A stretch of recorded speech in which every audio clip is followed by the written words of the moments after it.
Quais são os 5 erros que os investidores iniciantes mais cometem quando começam a investir em fundos imobiliários? Então, pegue já papel e caneta na mão que está na hora de mais conteúdo aqui no canal. O primeiro erro, o erro que mais acontece, vários alunos meus e pessoas que participam aqui do canal e deixam seus comentários, é achar que fundos imobiliários é renda fixa. Então, a primeira coisa, não é renda fixa.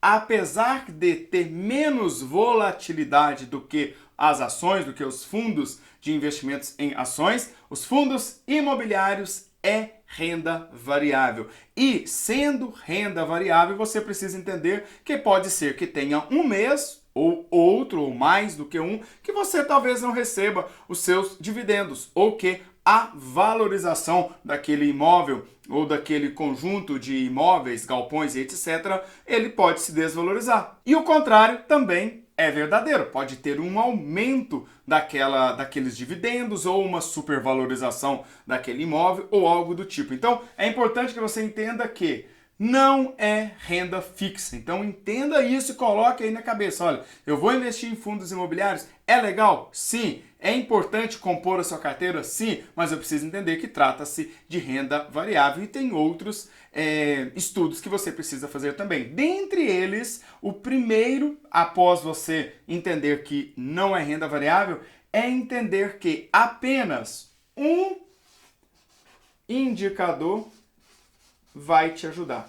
Então, muitos alunos cometem este erro. Apenas olhe para o preço. Anderson, este título, este fundo imobiliário, na verdade, né? E está custando tanto. Eu acho que ele está barato, eu acho que ele está caro. Então, não cometa este erro de olhar apenas para um indicador. Vou te dar um exemplo de um indicador aqui que é muito utilizado para você entender como não pode olhar apenas ele. Existe um indicador que é muito comum, que é o P, que é o preço, dividido pelo valor patrimonial.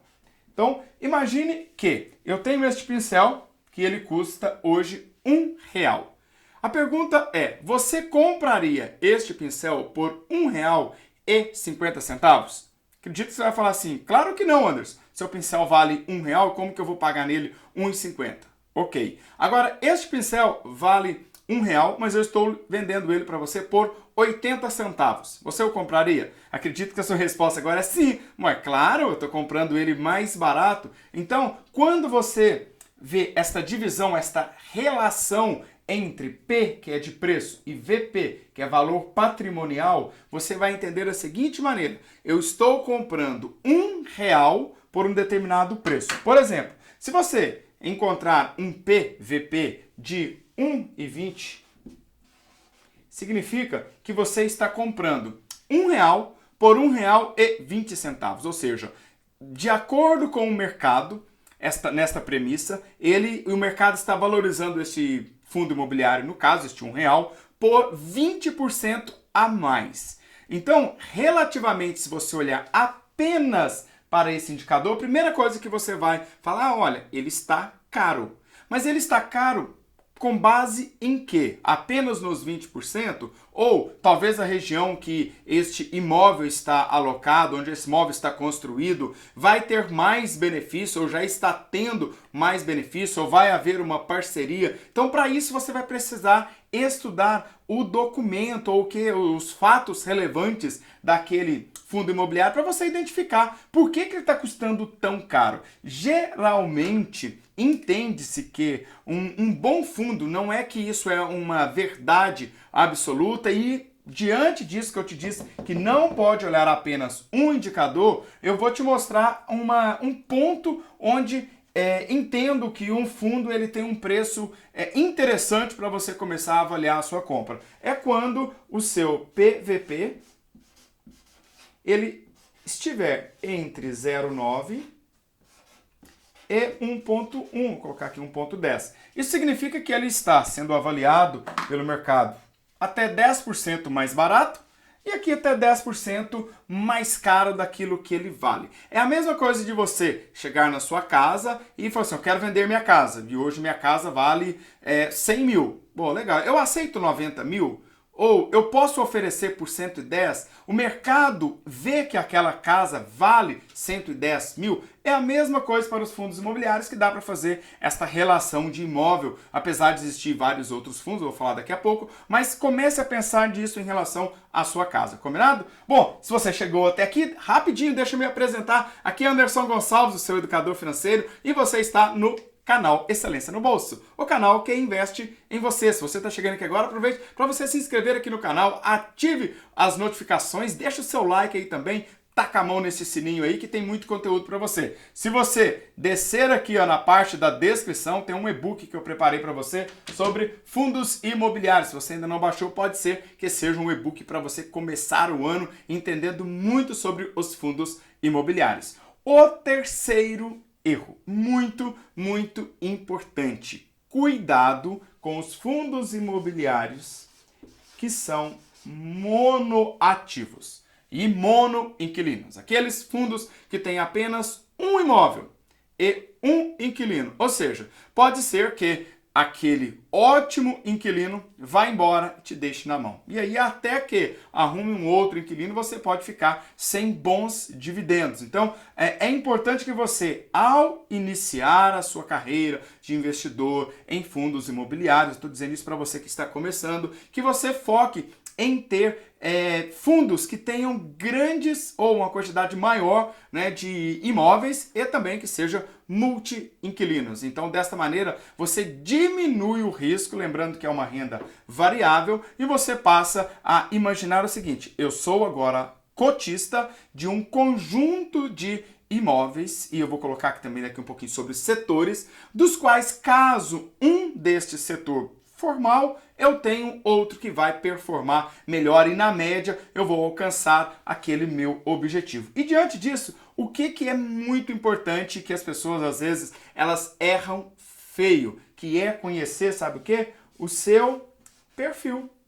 E aí você precisa entender qual é o seu perfil de investidor, de investidora. Você é uma pessoa que gosta de mais segurança e não gosta de correr um pouquinho mais de risco, mesmo sendo ultra conservador. Até os meus alunos que são dos cursos de renda fixa, de tesouro direto, eles colocam uma parte do dinheiro em fundos imobiliários, mesmo sendo conservadores. Então você vai ter que entender o seu perfil para verificar, bom, eu gosto de estudar sobre imóveis, eu vou ter tempo para ler um relatório, um fato relevante? Eu digo isso porque imagine que você agora compra uma nova casa, um novo apartamento, por exemplo, uma nova loja, um novo galpão. E aí eu chego para você e falo, esse galpão, esta casa, ela custa 500 mil reais. Você vai tirar 500 mil reais, transferir lá para minha conta sem que eu lhe dê um documento? Sem que você leve num cartório e reconheça aquele documento? Sem que você procure um advogado ou um corretor de imóveis para poder verificar se aquela transação está sendo bem feita, está sendo lícita? Então, da mesma maneira, você vai precisar fazer aqui, olha, nos fundos imobiliários. E aí você vai ter que ler alguns relatórios, algumas informações. Por mais que eu traduza aqui muitas informações para você, vai chegar o momento que você vai ter que sentar e vai ter que entender um pouco daquele ativo que você está investindo. Por isso, entender o seu perfil é muito importante, porque de acordo com o seu perfil, né, independente se ele seja conservador, moderado, arrojado, dinâmico, você vai precisar entender como você vai tirar algum tempo para poder estudar sobre aquele ativo que você tanto quer. E, por último, falando em estudar, você vai precisar entender, estudar e aprender sobre aqueles setores. Talvez você queira aprender a investir em shoppings, talvez você queira aprender a investir em lajes imobiliárias, corporativas, perdão. Talvez você queira investir em setores híbridos, fundos de fundos,